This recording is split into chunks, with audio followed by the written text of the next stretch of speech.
أسألك يا من هو الله الذي لا إله إلا هو الرحمن الرحيم الملك القدوس السلام المؤمن المهيمن العزيز الجبار المتكبر الخالق البارئ المصور الغفار القهار الوهاب.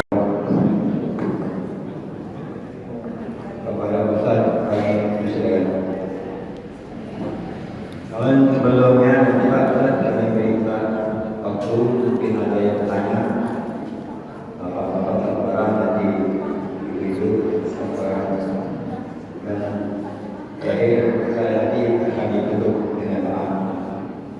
Pak Ustaz, kita mesti kami bersyukur.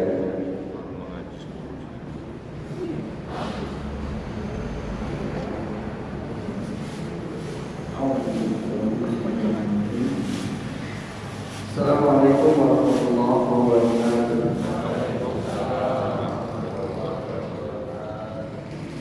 Alhamdulillahilladzi anzala baina qulubina wa aslahna bi ni'matihi ikhwana. Asyhadu an la ilaha illallah wa asyhadu anna Muhammadan abduhu wa rasuluhu la nabiyya ba'dahu. Allahumma shalli ala Muhammad wa ala ali Muhammad kama shallaita ala Ibrahim wa ala ali Ibrahim innaka Hamidum Majid.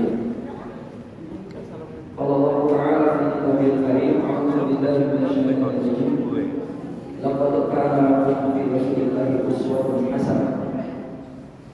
Bapak-bapak, ibu-ibu jamaah masjid rahimahullah. Pada hari ini kita akan membahas seputar dari atau surah An-Nabawiyah. Dan surah An-Nabawiyah ini adalah perjalanan kehidupan Rasulullah SAW.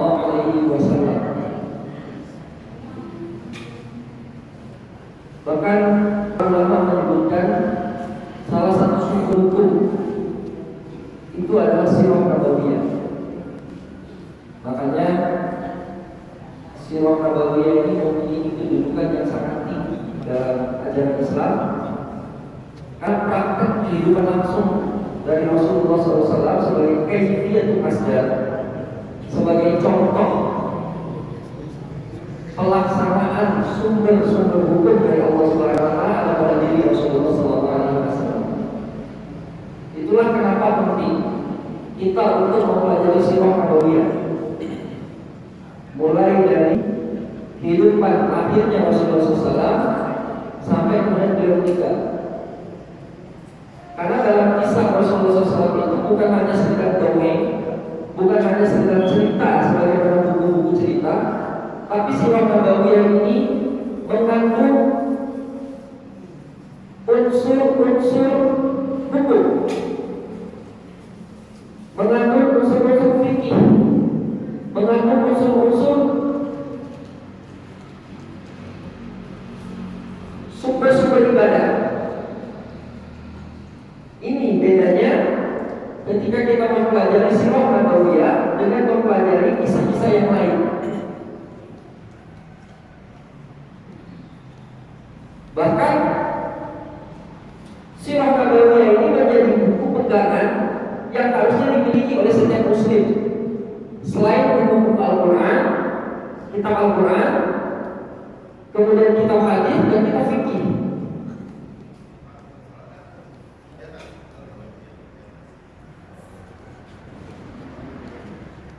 Karena dia menjadi sumber rujukan bagi kita dalam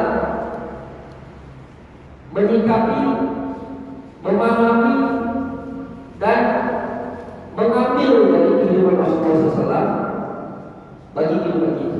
Itulah pentingnya kenapa kita belajar sirah nabawiyah.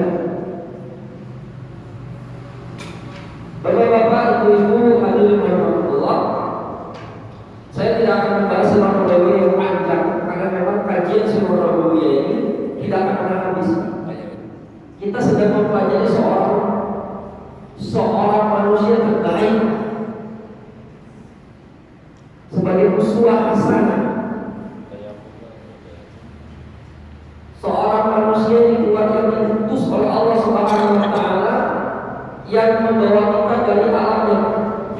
kita menuju alam yang terang benderang. Seorang manusia yang sedihnya itu memikirkan kita.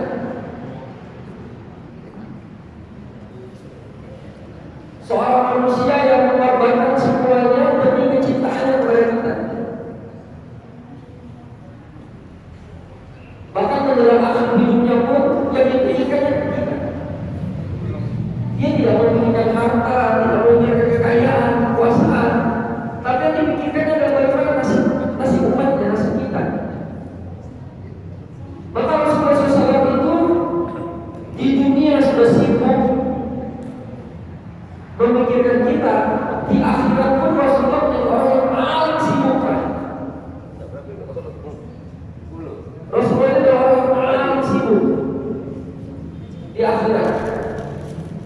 Padahal Rasulullah SAW itu diberi hak oleh Allah menjadi orang yang pertama kali masuk surga, bukan para nabi dan rasul sebelum Rasul. Para nabi dan rasul sebelum Rasulullah SAW itu belum akan masuk surga sebelum Rasulullah SAW masuk surga duluan. Sebelum Rasulullah masuk surga duluan. Sedangkan Rasulullah SAW di akhirat itu belum akan masuk surga sebelum memastikan umatnya masuk surga. Jadi dia pilih mudik mencari di mana umatnya, di mana umat Rasulullah SAW dikumpulkan oleh Rasulullah SAW. Sangat sibuk. Beliau sangat sibuk mencari di mana saja umatku yang mengucapkan kalimat la ilaha illallah Muhammadar Rasulullah. Dicari. Maka Rasulullah SAW pernah bersabda bahwa setiap nabi dan rasul itu mendapatkan doa unggulan. Setiap nabi dan rasul itu mendapatkan doa unggulan yang diberikan oleh Allah Subhanahu wa taala kepada para nabi dan rasul. Tapi kata Rasulullah, aku menunda doaku.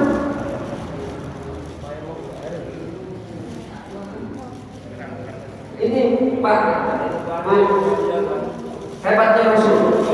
Saking Rasul cintanya dengan kita. Kata Rasulullah SAW, aku menunda doaku. Ketika para nabi dan Rasul sebelum Rasulullah SAW diberikan oleh Allah hak untuk berdoa dengan doa unggulan, tapi Rasulullah menunda. Aku tidak ambil fasilitas itu sekarang, kata Rasul. Aku tunda. Untuk apa kata Rasulullah SAW? Untuk nanti di akhirat memberikan syafaat kepada umatku. Maka hadis yang lain Rasulullah mengatakan, syafaatku akan diberikan kepada umatku yang memiliki tauhid meskipun dia melakukan dosa besar. Bayangkan Pak, Bu, meskipun melakukan dosa besar, selagi masih ada tauhid, masih ada kalimat la ilaha illallah dalam dirinya, diberikan syafaat oleh Rasulullah SAW di akhirat. Meskipun orang itu berdosa, meskipun dosanya segede gunung, bukan gunung Bimbel loh Pak. Ya mungkin gunung Beko lah, atau lebih besar lagi dari gunung Beko. Tapi gunung Bimbel besar juga Pak. Besar juga gunung Bimbel itu. Iya, luas, paling luas. Penduduk gunung Bimbel itu sama dengan satu kecamatan. Bahkan lebih dari kecamatan RKT. Kecamatan RKT itu paling kecil dari gunung Bimbel. Maka wajar kalau gunung Bimbel ini dipecah dari beberapa kelurahan. Saking besarnya gunung Bimbel. Itulah sibuknya Rasulullah SAW ketika di akhirat. Jadi di dunia dia Rasulullah SAW berupaya berjuang untuk kita, untuk umatnya. Di akhirat pun Rasulullah menjadi orang yang paling sibuk memastikan umatnya ini masuk surga. Itulah orang yang akan kita pelajari dalam hidupnya. Maka Bapak Ibu kitab Sirah Nabawiyah ini tidak pernah tipis, selalu tebal. Baik, saya akan membahas sedikit sepenggal kehidupan Rasulullah SAW yang kita sebut dengan Amrul Husni, sebuah peristiwa yang terjadi di tahun ke-10 Hijriah.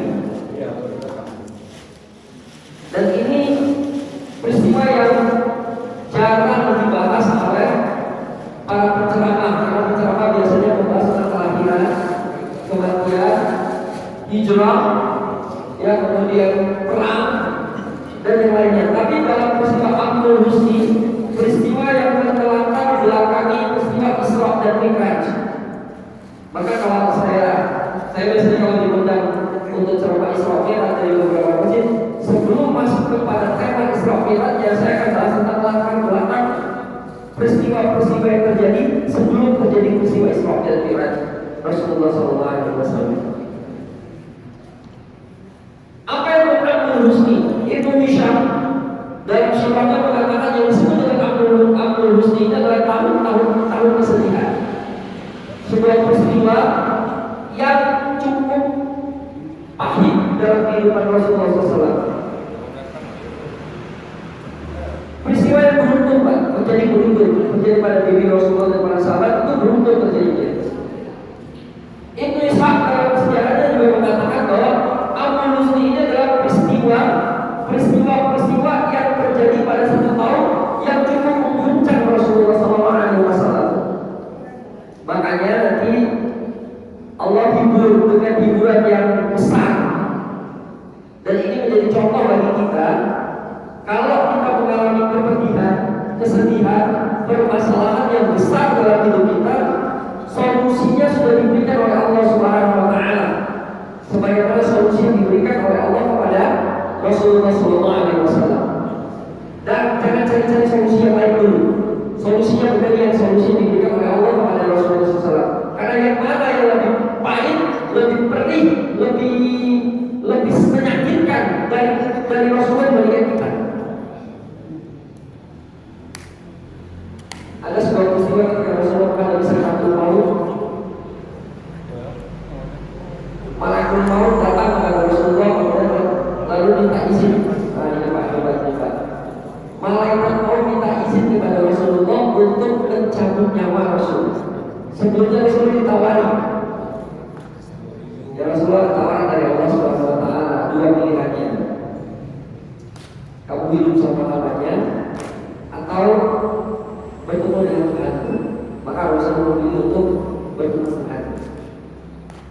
Rasulullah tidak memilih hidup selama-lamanya, tapi Rasulullah tetap memilih hidup untuk bertemu dengan Tuhannya. Maka kata malaikat, kalau kita izinkan aku mencabut nyawamu. Malaikat mau mencabut nyawa Rasulullah dengan cabutan yang paling lembut, paling lembut. Malaikat mau mencabut nyawa Rasulullah dengan cabutan yang paling lembut dan sangat perlahan-lahan, tidak asal-asal cabut. Yang kadang kita lihat ada orang berlala ketika meninggal, hanya ada malaikat berdiri cabut keras. Ini pemakan riba. Rasulullah dicabut oleh malaikat maut dengan cabutan yang paling lembut dan perlahan-lahan. Itu pun Rasulullah sampai mengatakan, malaikat maut, apakah seperti ini rasanya sakratul maut itu? Perih, sakit. Rasulullah, manusia paling dicintai oleh Allah, manusia mencintai Allah yang paling dicintai oleh Allah, manusia yang paling agung. Ya, kata malaikat maut, begini memang perihnya, tapi ini sudah yang paling lembut ya Rasulullah. Bahkan malaikat Jibril memalingkan muka ketika perlahan-lahan nyawa Rasulullah dicabut. Tak tega malaikat Jibril itu melihat Rasulullah dicabut nyawanya itu, memalingkan muka dan mau melihatnya. Termasuk malaikat maut itu juga tidak mau melihat bagaimana peristiwa nyawa Rasulullah dicabut. Maka Rasulullah SAW ketika nyawanya perlahan-lahan sudah mulai dicabut oleh malaikat maut, ya Allah, kalau rasanya sakratul maut pedihnya seperti ini, timpakan saja semua rasa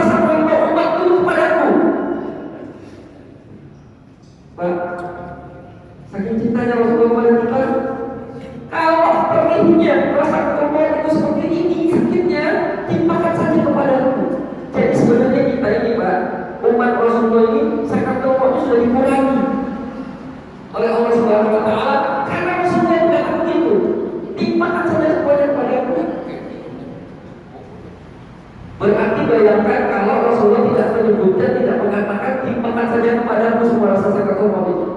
Mungkin perinya berkali-kali lipat. Sementara kita rasa sakaratul maut ini sudah didiskon oleh Allah. Karena cintanya Rasulullah kepada kita. Abu Luzi ini ada sebuah peristiwa sebelumnya, yaitu tahun pemboikotan pertama, tahun ke-7 sampai tahun ke-10 Hijriah atau tahun 6 sampai 9 Hijriah. Itu Rasulullah mengalami kepedihan dengan tahun pemboikotan. Rasulullah itu diboikot. Awalnya Rasulullah diboikot perdagangannya. Tidak boleh ada satupun pedagang yang boleh berdagang dengan Rasul dan sahabat. Rasulullah SAW itu dikenal sebagai pedagang hulu, sebagai orang yang paling sukses dalam dagangnya. Rasulullah itu dikenal orang yang kaya raya. Salah satu buktinya, Rasulullah dan Khadijah itu tinggal di perumahan elit. Sampai akhirnya dalam bentuk manajer menyebutkan perumahan elit di zaman itu terletak di sekitar Ka'bah. Jadi orang-orang yang bisa tinggal di sekitar Ka'bah itu adalah orang-orang kaya dan bangsawan. Orang-orang menengah, bahkan orang-orang yang ekonomi rendah itu tinggalnya di atas gunung, Pak. Pak Haji Mas Muhammad Amin sudah pengalaman melihat bagaimana kalau dari Masjidil Haram itu dikelilingi oleh gunung-gunung, Pak. Dan di situ orang-orang miskin, orang-orang menengah ke bawah itu tinggal di atas gunung itu, Pak. Jadi situ Rasulullah berdakwah, punya rumah namanya rumah Amr bin Al-Aqab itu di atas gunung. Sementara rumah Rasulullah berada di sekitaran Ka'bah, bertetangga dengan Sa'ad bin Abi Waqqas, bertetangga dengan Abu Jahal, bertetangga dengan Abu Sufyan. Ini orang-orang kaya semua, Suhail, ya. Bertetangga dengan Al-Mughirah, bertetangga dengan Walid, orang-orang kaya yang itu. Bapaknya Umar bin Khattab Al-Khattab.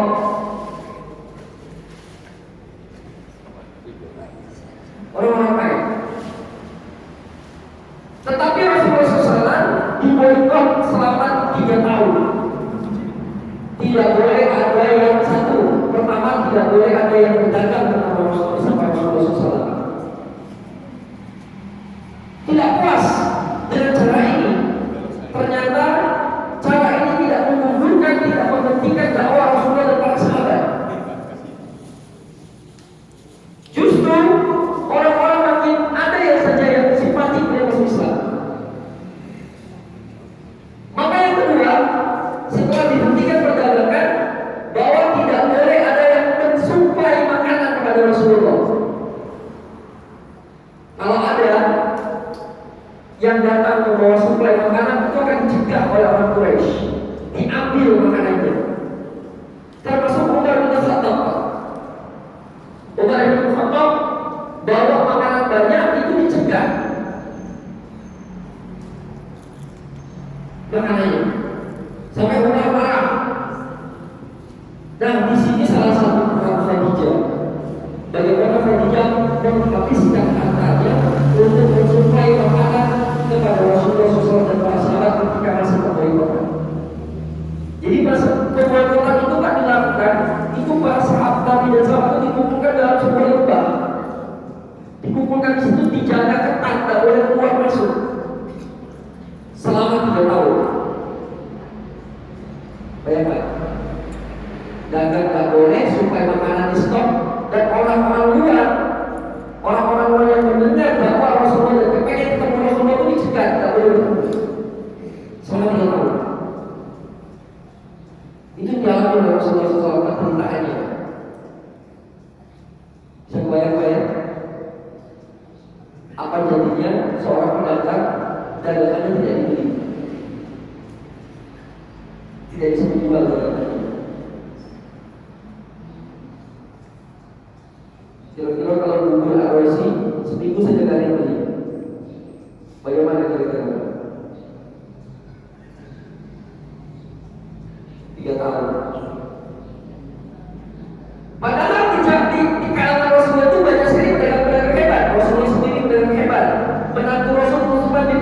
berdagang hebat, Sa'ad bin Abi Waqqas berdagang hebat, Abdurrahman bin Auf berdagang hebat, sampai-sampai Abdurrahman bin Auf kata Aisyah, ini Abdurrahman bin Auf ini orang gagal miskin. Ini sahabat Nabi yang gagal miskin, berkali-kali mencoba untuk menjadi orang miskin, tak pernah bisa. Gagal miskin, tak pernah bisa jadi orang miskin.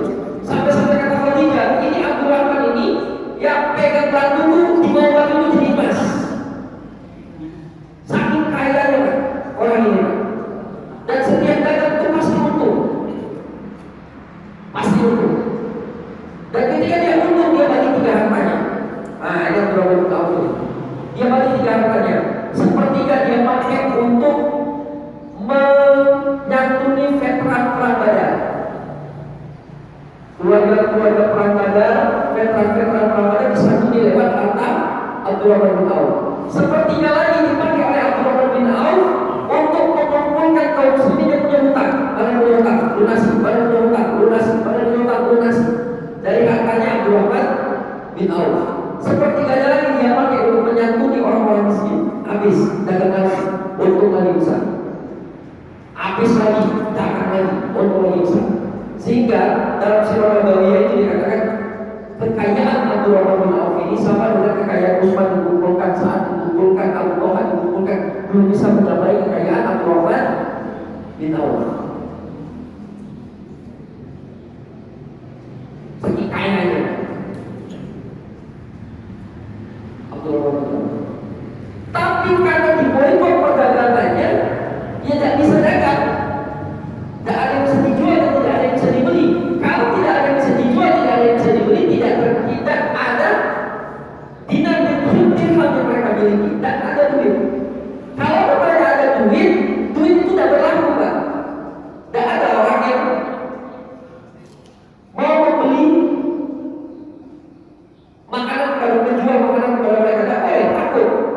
Ancamannya bisa dibunuh oleh orang Quraisy. Kalau ada orang yang berani menjual makanan kepada Rasulullah dan para sahabat di tahun-tahun ini.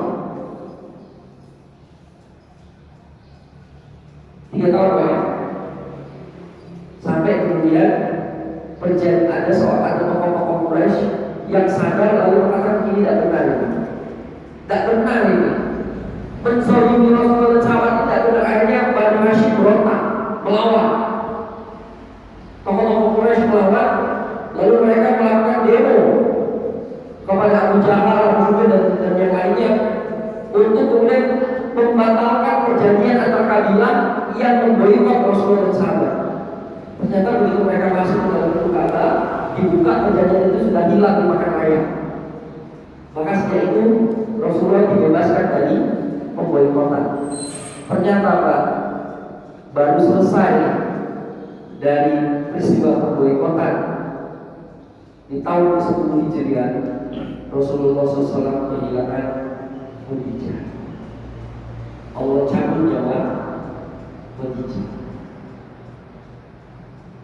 Baru nak lemak begini, baru bebas dari pemboikotan, baru mulai nak dagang lagi, baru nak pulih ekonominya, baru nak lemak dikit gitu ya. Setelah 3 tahun di boikot bisa-bisa, ternyata Allah uji Rasulullah SAW dengan meninggalnya Khadijah. Dan ini menjadikan Rasulullah SAW bersedih. Orang yang pertama kali, bukan hanya sekedar orang yang pertama masuk Islam.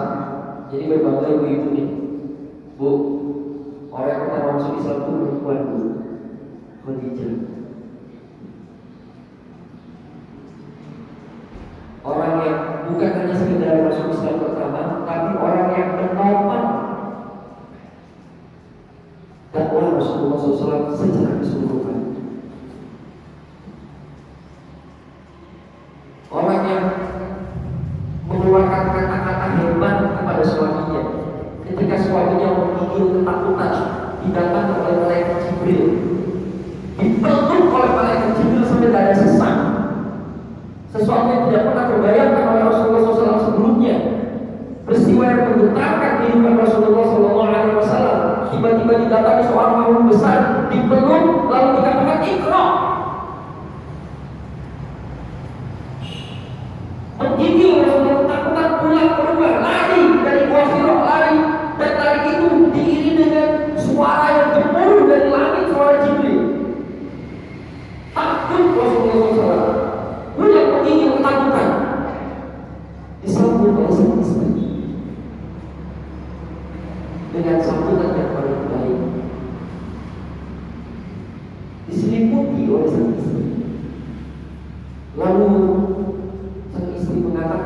Rasulullah SAW waktu itu, tidak usah khawatir mengenai anak pamanku.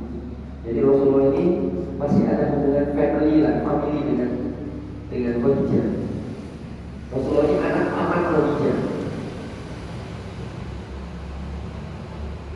Jangan khawatir anak pamanku. Engkau ini kemudian hebatnya istri. Orang yang tidak pernah berbohong. Orang yang tidak pernah berbohong, tidak cacat moral di tengah-tengah manusia. Engkau ini orang yang sering berbagi. Engkau ini orang yang menjalin silaturahmi. Engkau ini orang yang paling baik di tengah-tengah Quraisy. Rasanya orang yang seperti ini tidak mungkin diserupakan. Nah, itu ada orang yang tidak mungkin. Tak mungkin dia kunci, tak mungkin dia setan. Orang yang paling baik, orang yang paling jujur, orang yang tidak pernah bohong sepanjang hidupnya. Orang yang senantiasa berbuat baik dan menjalin silaturahmi kepada siapapun.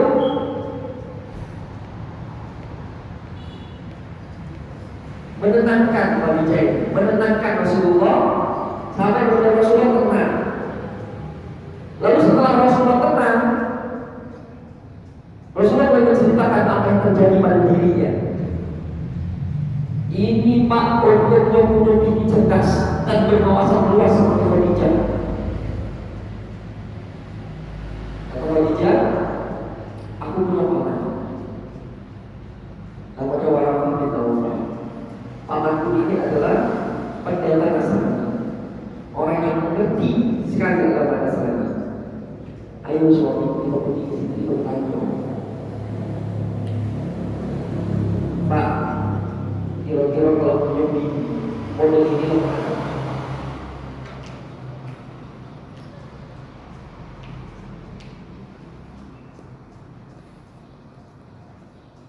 Dibawalah Rasulullah oleh Khadijah kepada pendeta Waraqah dan ditanya. Lalu Rasulullah menyebutkan dan menceritakan peristiwa itu. Dan betapa terkejutnya Khadijah dengan jawaban sang pendeta bahwa ini adalah Nabi akhir zaman yang ditunjuk oleh Allah Subhanahu wa Ta'ala. Sampai dia mengatakan, seandainya umurku masih panjang, maka aku akan berada membunuh. Karena kata Waraqah, setelah ini hidupmu akan berubah, akan banyak ancaman, akan banyak kelebihan, akan banyak sekali penderitaan yang kau lewatkan. Seandainya umurku panjang, maka aku akan bersama. Tapi setelah itu, belum lagi datang perintah wahyu berdakwah. Ya ini baru perintah tentunya Al-Quran, tapi belum diperintahkan Rasulullah dalam pada Waraqah sudah meninggal di kedua. Tapi dia membenarkan peristiwa-peristiwa penting dalam hidup Rasulullah. Kenapa Khadijah ini punya hati yang tersendiri di dada Rasulullah sampai itu Aisyah itu pernah cemburu kepada Khadijah. Jangan dikira istri Nabi itu tidak cemburu. Istri Nabi itu cemburu. Bahkan beberapa istri itu pernah ribut gara-gara cemburu. Hafsah binti Umar pernah dicerai oleh Rasul karena cemburu. Anak Umar ya, anak Umar yang Khattab. Hafsah itu orang yang pintar menghafal Quran, mau dicerai oleh Rasul, tapi dilarang oleh Allah.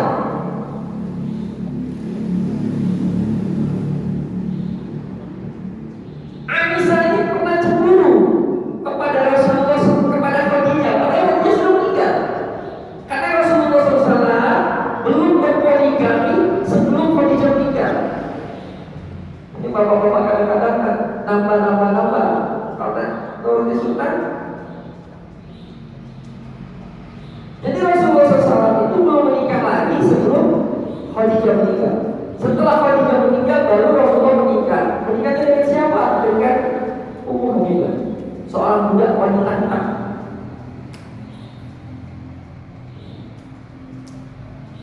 Setelah itu baru Rasulullah nikah dengan Aisyah. Satu-satunya yang masih gadis ya Aisyah. Aisyah cemburu kepada Rasulullah. Kata Aisyah, kenapa sih engkau suamiku nyebut-nyebut nenek tua itu terus? Nyebut-nyebut dikatoinya Khadijah nenek tua oleh Aisyah.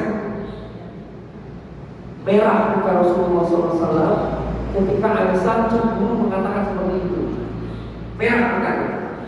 Langsung Rasulullah mengatakan, wahai Aisyah, tahukah engkau Khadijah itu adalah orang yang membenarkanku ketika orang lain menolakku. Khadijah adalah orang yang pertama masuk Islam. Yang kedua, Khadijah adalah orang yang membenarkanku ketika orang lain menyalahkanku, menolakku. Khadijah itu adalah orang yang memberikan hartanya untuk jalan dakwah ketika orang lain pelit, tidak mau menyedekahkan dakwahnya, hartanya jalan dakwah, kata Rasul. Dan Khadijah adalah satu-satunya wanita yang melahirkan anak-anakku, dan tidak ada istri yang lain yang Rasulullah punya anak selain dari rahim Khadijah.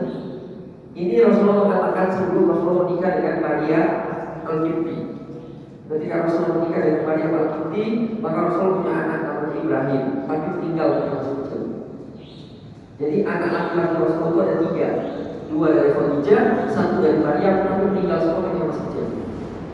Al-Qasim At-Tahir itu dari Khadijah, Ibrahim dari Maria Al-Qibti, tapi tinggal semua masjid kecil. Maka Rasulullah tidak punya keturunan laki-laki. Yang ada nasabnya adalah dari nasab perempuan. Ya, dari anak-anak Utsman bin Affan itu ada 2 putri Rasul yang menikahkan kepada Utsman bin Affan. Kemudian dari anak-anaknya Fatimah yang menikah dengan Ali bin Abi Thalib.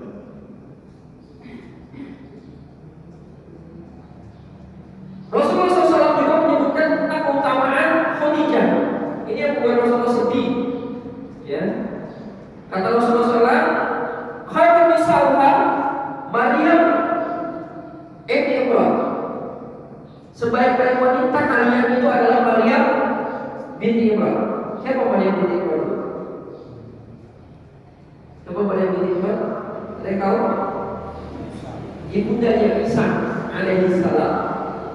Jadi dia adalah wanita terbaik. Wanita terbaik.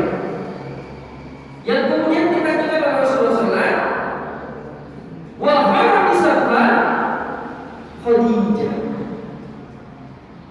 Setelah Maryam, wanita terbaik kalian itu adalah Khadijah. Khadijah.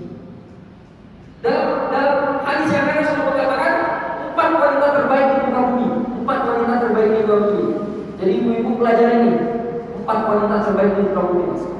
Kalau pengen jadi istri, jadilah 4 wanita terbaik. Yang pertama Rasulullah menyebutkan Maria.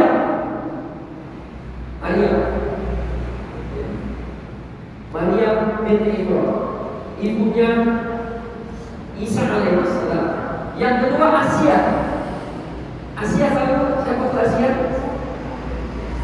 Asia wanita beriman, yang mengasuh Nabi Musa alaihissalam, istri Firaun. Laki kejam, zalim, ngaku jadi Tuhan, bininya soleh. Dia adalah yang mengasuh Musa alaihissalam. Asia namanya. Yang ketiga kata Rasulullah Khadijah. Yang keempat Fatimah. Seorang ibu terbaik melahirkan wanita terbaik juga anaknya, namanya Fatimah. 4 wanita terbaik: Maryam, Asia, Khadijah, kemudian Fatimah.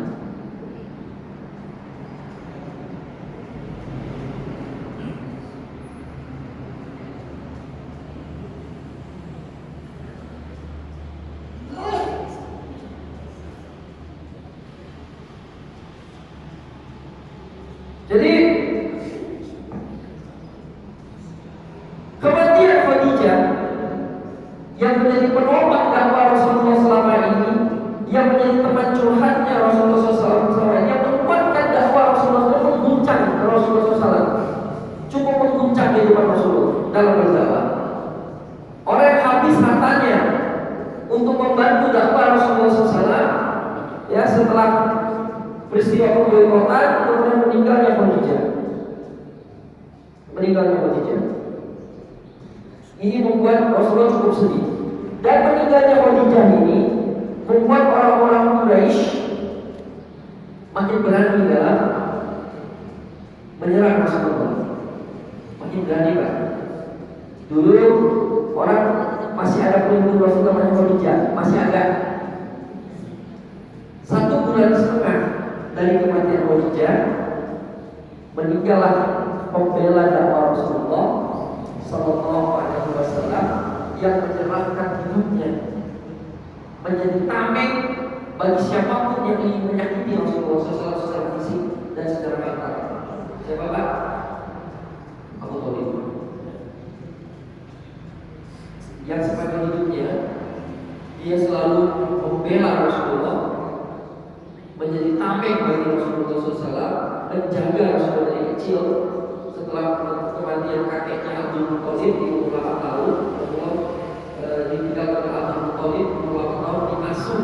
Kemudian Abdul Muthalib ini mewasiatkan untuk pengasuhan Rasulullah itu kepada Abu Thalib. Padahal Abu Thalib ini bukan yang paling kaya, masih banyak paman yang kaya, Abu Lahab, ya, dan yang lainnya. Abu Lahab ini cemburu ketika kenapa Abu Thalib? Jadi Abu Lahab ini pengen mengasuh Rasulullah. Bukan tidak kepengen. Dalam hadis Rasulullah SAW disebutkan bahwa setiap tahun Abu Lahab ini akan dikurangi sisaannya. Setiap tahun Abu Lahab, ya, orang yang dikatakan oleh Al-Quran tak baca ada, dikecam oleh Allah Subhanahu Wa Taala, akan diturunkan satu surat namanya surat Al-Lahab. Saking gimana bencinya Abu Lahab ini kepada Rasulullah SAW, padahal pamannya, paman sejarah, Pak, paman kandung, saudara bapaknya Abdullah. Tetapi kemudian Allah kurangi setiap tahun siksaan Abu Lahab ini. Kenapa? Karena Abu Lahab ini ketika ada seorang budak datang kepadanya mengabarkan tentang lahirnya keponakannya kepada Muhammad, anak yatim yang saudaranya sudah meninggal dunia ketika perjalanan bisnis ke Yasrib ke Madinah, meninggal di perjalanan. Betapa senangnya Abu Lahab ketika ponakannya lahir dan berharap dia yang mengasuh ponakannya. Karena kebanggaan, Pak, zaman itu orang yang asuh itu, orang yang mengadop menafsu itu kebanggaan. Banyak orang, semakin banyak diasuh semakin naik itu reputasinya.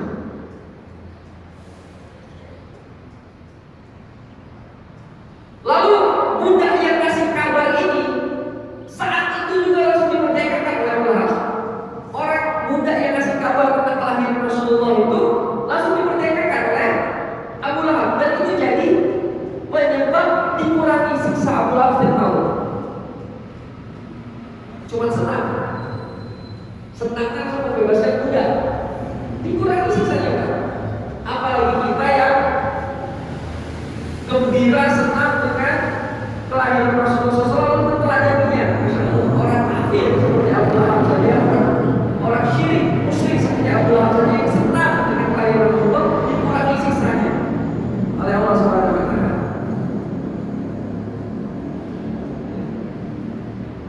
Jadi 1,5 bulan dari kematian Khadijah, meninggallah paman beliau Abu Thalib.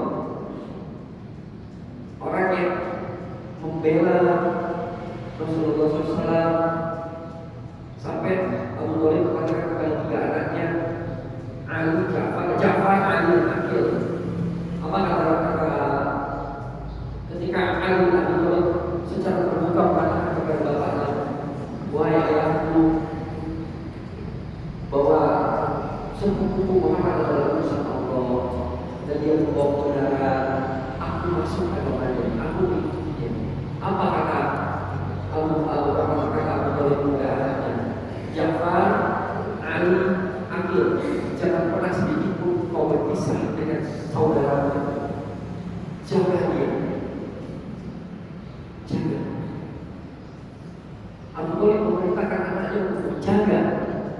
Rasulullah SAW.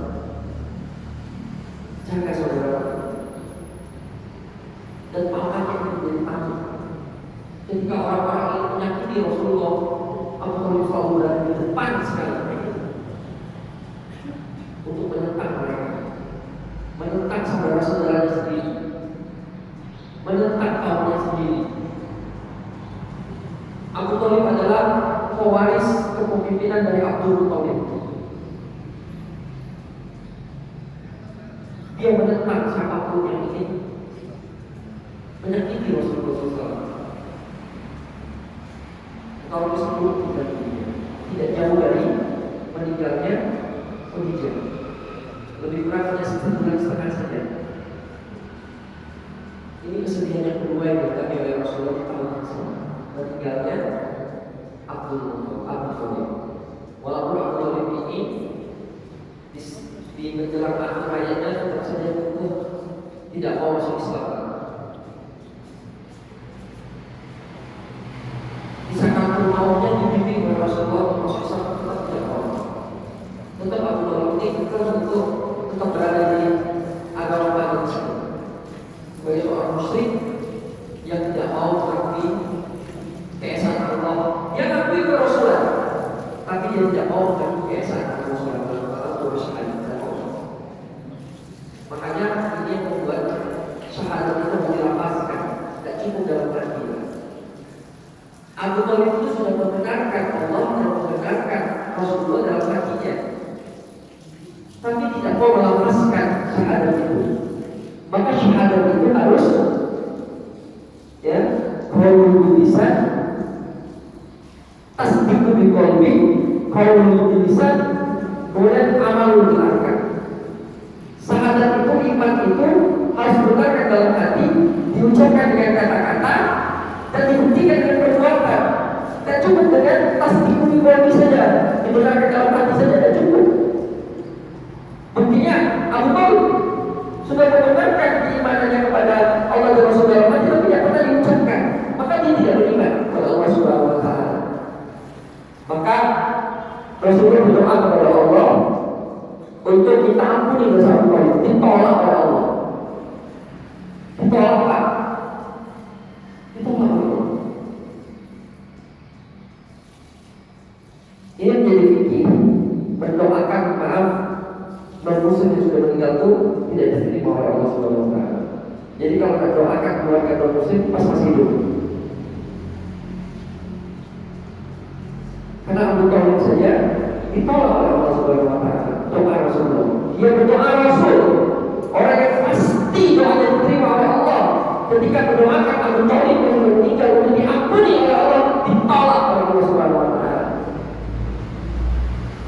Tetapi Allah memberikan hukuman yang paling ringan kepada Abu Talib. Abu Talib itu mendapatkan hukuman neraka yang paling ringan, Pak. Dikasihkan dalam hadis Rasulullah SAW bahwa hukuman yang paling ringan di neraka itu adalah kerikil atau perompa neraka diletakkan di telapak kaki meleleh otaknya. Itu yang paling ringan yang diberikan kepada Abu Talib.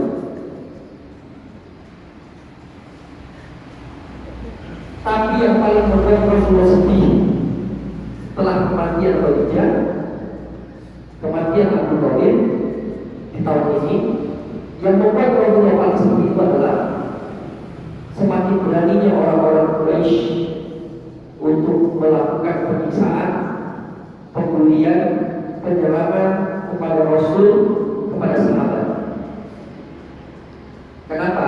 Orang-orang Quraisy sudah merasa bebas, tidak ada lagi orang yang membela Rasul, sudah tidak ada lagi orang yang menjadi takut Rasulullah SAW. Maka mereka sudah makin berani.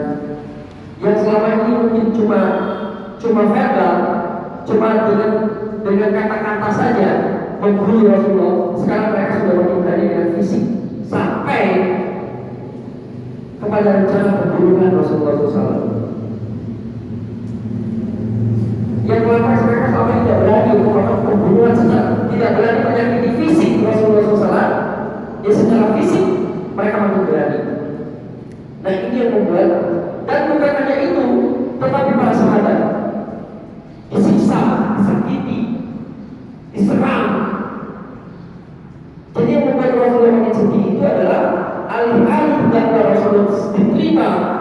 oleh orang Quraisy, yang terjadinya justru makin jadi diserang, makin jadi disiksanya.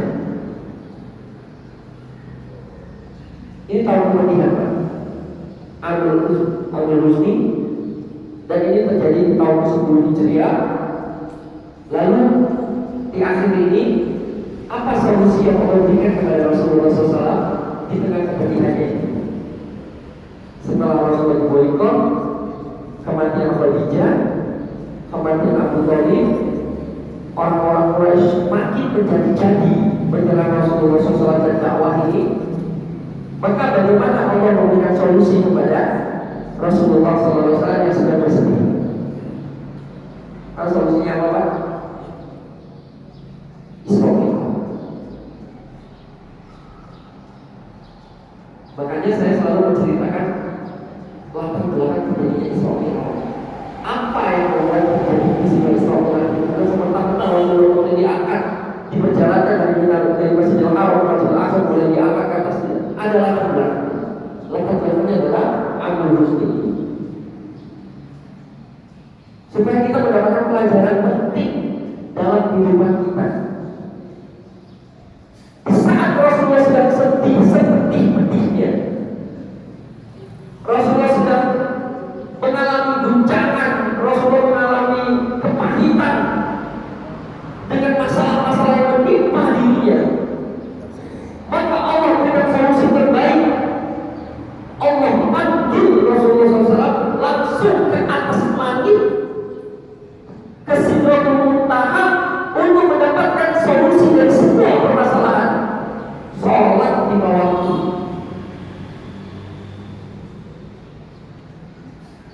Maka sholat ini adalah solusi dari semua permasalahan hidup kita. Jadi kalau kita sering ditimpa masalah bertubi-tubi, cek dulu sholat berapa. Sudah benar? Jangan-jangan utang banyak ini karena sholat itu benar. Jangan-jangan masalah tidak selesai-selesai karena kita melalaikan sholat.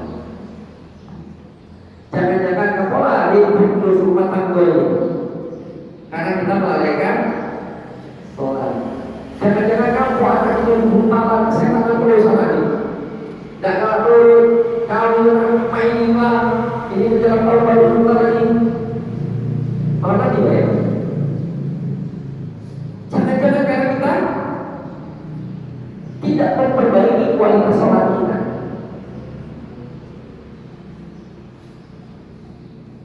Rasulullah memberikan solusi terbaik untuk menghadapi semua kesedihan-kesedihan dan kebaikan dalam hidupnya, yaitu sholat lima. Saya tidak akan menceritakan peristiwa Isra Mi'raj karena Bapak Ibu sudah paham bagaimana peristiwa terjadi Isra Mi'raj, bagaimana terjadinya syariat 5 waktu setelah awalnya 50 waktu, dan peristiwa dari Masjidil Haram ke Masjidil Aqsa kemudian diangkat ke Sidratul Muntaha. Tapi yang ingin saya garis bawahi dalam peristiwa ini adalah solusi dari kepedihan, kesedihan yang dihadapi oleh Rasulullah SAW. Allah berikan solusinya, dan solusi terbaik sholat lima waktu. Maka bagi kita, solusi dalam kehidupan kita adalah mari kita berbagi sholat lima waktu kita.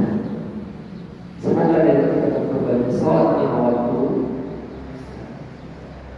kita mendapatkan solusi dari semua kehidupan kita, dari semua permasalahan-permasalahan yang menyerang kita, yang kita alami. Sebagaimana Rasulullah SAW mendapatkan bukan hanya sekedar hiburan, tapi mendapatkan solusi-solusi dalam permasalahan-permasalahan yang dihadapi ketika tahun-tahun kesedihan. Allahu Akbar.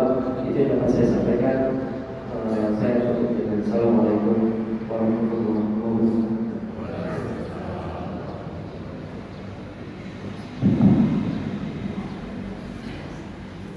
Waalaikumsalam warahmatullahi wabarakatuh. Mungkin jamaah perwakilan lagi di Jendela SD kajian dan jadi sejarah Rasulullah SAW. Dan tadi seperti saya sudah menyampaikan ke Ustaz, mungkin ada pertanyaan apa yang disampaikan tadi. Kami hanya membatasi hanya 2 pertanyaan. Bapak-bapak 1 pertanyaan dan ibu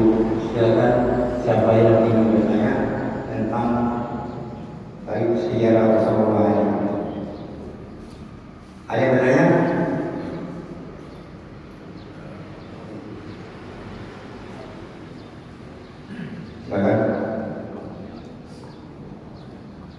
Assalamualaikum warahmatullahi wabarakatuh. Waalaikumsalam warahmatullahi wabarakatuh. Berita tadi kita sudah disampaikan sejarah Rasulullah. Nah, mungkin kita sudah untuk mengetahui tadi disampaikan ada beberapa istri dari Rasulullah. Nah, saat ini kita ingin tahu ya, khususnya saya pribadi, karena ada yang menyampaikan bahwa ini kan ada dari keturunan, ini ada keturunan Rasulullah, ini yang bukan Rasulullah, gitu ya. Nah itu, jadi mungkin kita pengen tahu dengan saya pribadi, kira-kira yang bagaimana yang merupakan keturunan kedua itu. Demikian, terima kasih.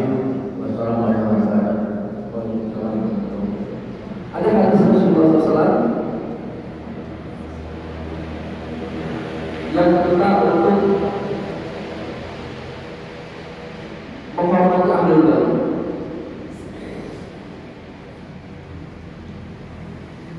Siapa yang ahlul bait?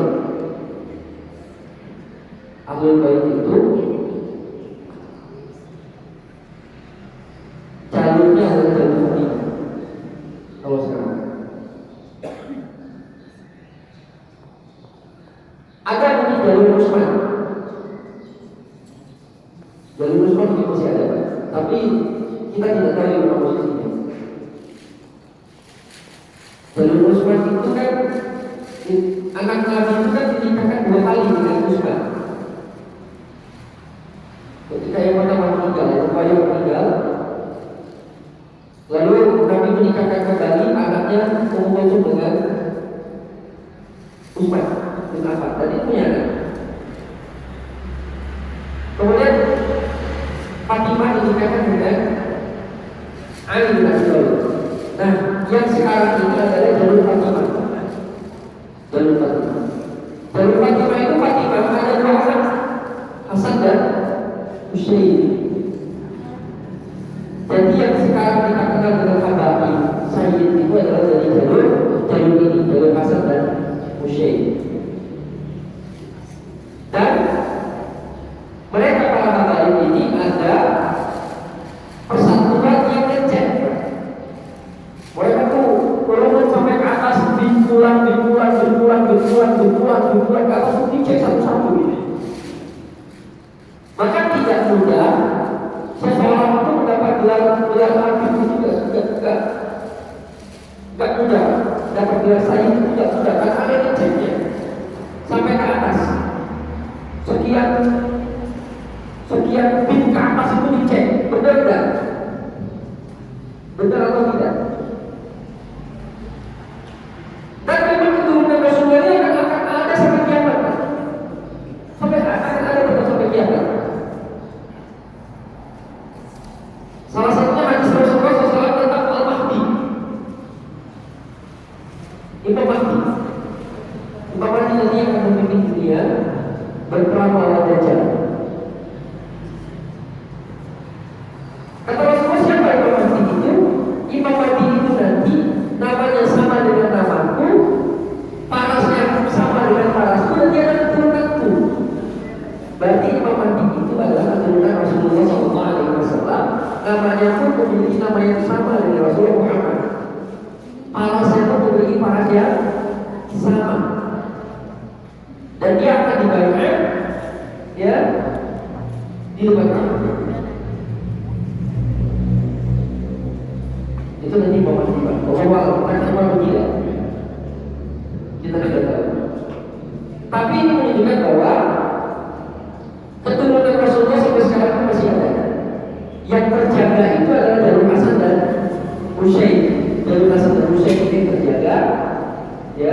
kesenangan kita adalah kepada keturunan Rasul, karena perintah Rasulullah untuk menghormati para keturunan beliau, menghormati ahlul bait adalah dengan mencintai dan menghormati para ahlul bait. Dalam hal ini adalah para bait.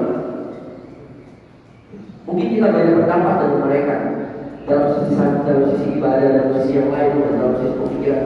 Tapi tentu saja kita harus menghormati para bait. Jangan mengingat, tak boleh. Tapi tentu habaib yang mana dulu? Habaib yang masih berpegang teguh kepada ajaran hakikatnya. Habaib juga manusia, Pak. Tapi saya punya teman Habib. Saya tanya, Habib, yang disebut Habib itu siapa? Lalu dia menjelaskan, yang disebut Habib itu, gelar Habib itu adalah keturunan Rasulullah SAW dari jalur muslim yang dia itu terjun dalam dakwah. Jadi tidak semua keturunan Rasulullah itu disebut Habib, kata dia. Kalau dia tidak terjun dalam dakwah, adalah Habib. Habib itu karena dia terjun dalam dakwah. Kalau jalurnya Hasan itu Sayyid. Kalau perempuannya Syarifah. Itu yang saya tahu keturunan Rasulullah. Itu yang kita tahu dan kita mendapatkan dan nasabnya terjaga, Pak. Kalau dari jalur Utsman, dari jalur Utsman bin Affan ya, dari Ruqayyah itu kita tidak tahu keterangannya, nasabnya. Sampai sekarang kita tidak tahu. Mungkin masih ada, Pak, keturunan Rasulullah dari jalur ini. Kalau dari istri yang lain ada. Rasulullah tidak punya anak dari istri yang lain. Ya.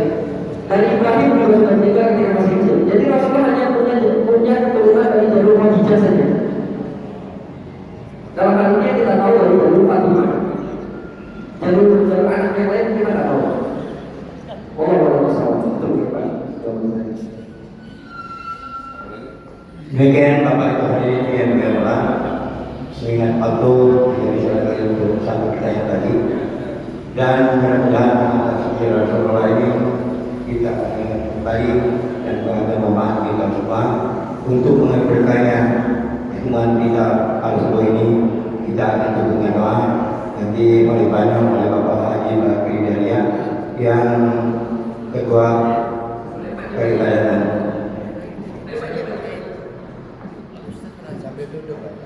Pak Al-Fahidiyah.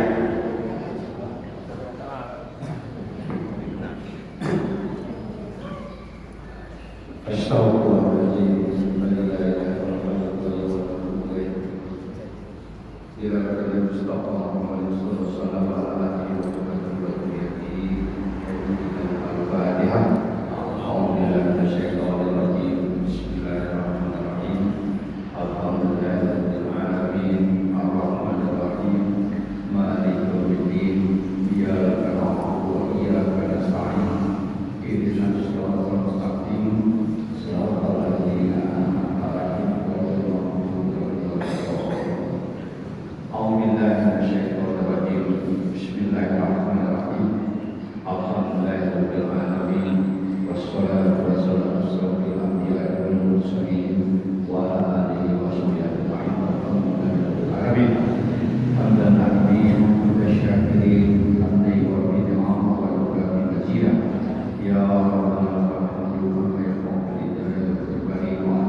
وعلما نافعا وعملا صالحا يقبل وتقبل ورزقا حلالا طيبا مباركا برحمتك يا ارحم الراحمين.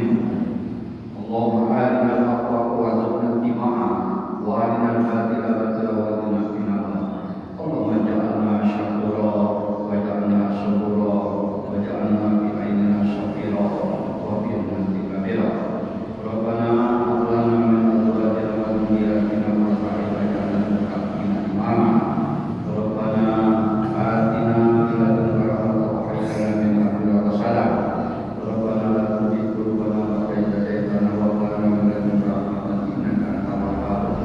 ربنا آتنا في الدنيا حسنة وفي الآخرة حسنة وقنا عذاب النار وادخلنا الجنة مع الأبرار يا عزيز يا غفار يا رب العالمين. وصلى الله على سيدنا محمد النبي وعلى آله وصحبه أجمعين. سبحان ربك رب العزة عما يصفون وسلام على المرسلين والحمد لله رب العالمين. الله